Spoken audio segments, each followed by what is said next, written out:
It's just, to me, man, I just can't even believe that we're actually listening to some of these people. Like, look who he just appointed. Okay, Trump heavily working the phones to drum up support for Matt Gaetz' nomination. Jesus. President-elect Donald Trump has been making calls to bolster his pick to lead the Justice Department, Matt Gaetz, who already faces skepticism from some Republican senators, according to sources familiar with his push. Trump has been heavily working the phones to Republican senators for support on behalf of Matt Gaetz. Separately, Vice President-elect J.D. Vance posted on X that he was helping Trump interview candidates, including some to run the FBI. The post was deleted later. Current FBI Director Christopher Wray's term doesn't expire until 2027, 10 years after Trump appointed him, but he is preparing for the possibility that Trump may seek to replace him. Vance was in the Capitol on Tuesday voting against judicial nominees from President Joe Biden who are continuing to be confirmed. He will be back Wednesday to talk fellow senators in support of Trump's intended nominees, including Matt Gaetz and Pete Hegseth, whom he intends to nominate to the defense secretary.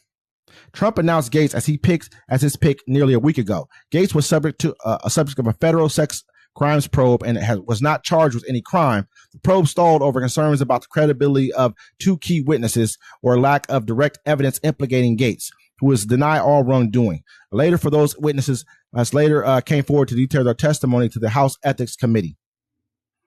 So, I mean, the reason they didn't do it, the reason they didn't go after Matt Gaetz today is because DEI hire Marjorie Taylor Greene came out and said, well, if we're going to do Matt Gaetz, let's do everybody in the GOP. Let's do everybody that's done payoffs and stuff. And then they shut it down. But you know that they say that Gaetz, I believe he stepped down. Yeah, he stepped down from the House. Yeah, so he could run the Department of Justice. No.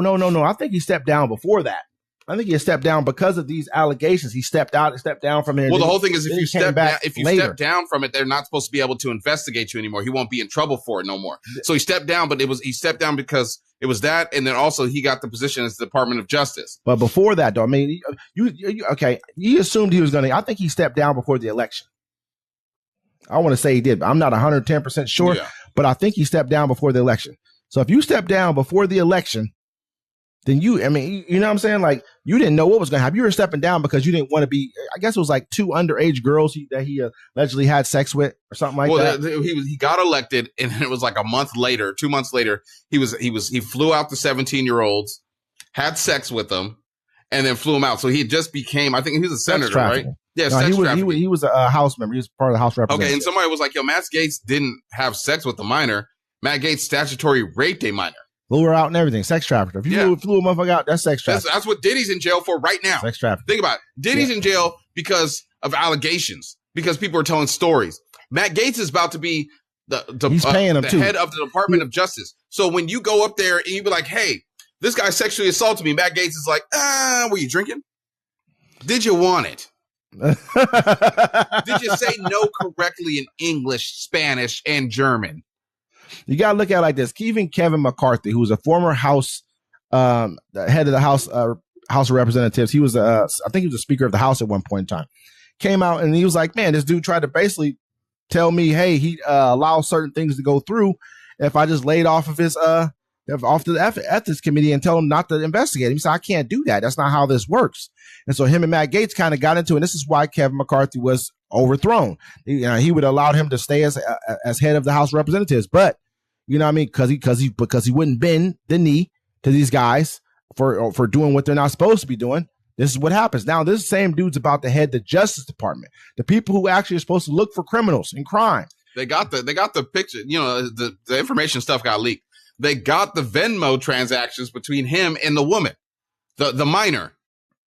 Him and the minor. Look at this. Him and the co-defendant. I'm gonna show this to you folks. The co-defendant already pleaded guilty to trafficking minors, and then they were coming after Matt Gaetz, and this is the leaked information. They have him dead to rights. You know who this sounds like, doesn't it?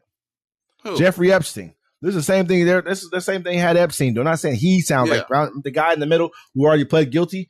He's the one man, this is crazy, man. And they're bringing this guy in here to lead the Justice Department. It tells you a lot right there. He don't care. Trump doesn't.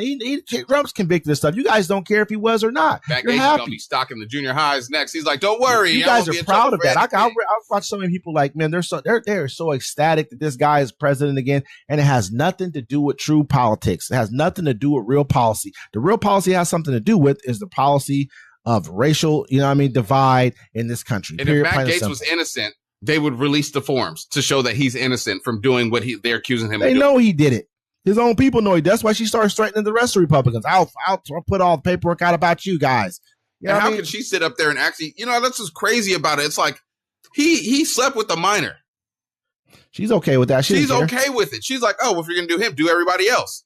You know what I'm saying? And then they're like, no, we don't want to get in trouble for the same thing. And they're like, now we're going to put him in charge.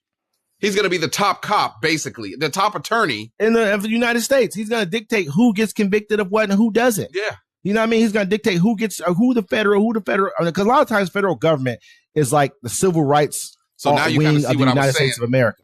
Remember, it was extreme how I told you they're going to get rid of abortion and make rape legal. Yeah. And you looked at me and said that was extreme. Now look what they're doing.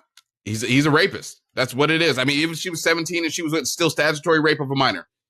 And he's about to be the top dude in the Department of Justice. I mean, and you flew her out and you paid her. And remember when I said this months and months ago, and everyone's it sounded about, extreme. But now you see what's going on. Did he this, did he that? But he flew her out, he paid her. She's a minor. That's like all the way across the board. You got every strike there is to have when it comes to sex trafficking, underage, this and the third, everything. It's right there in front of our face. He's like, look, I'm not going to investigate myself. And now you got Trump going to stump for this guy. Oh yeah, we really need to get him in there. Make sure you guys are voting for him. And it's just crazy to me. But let me go on to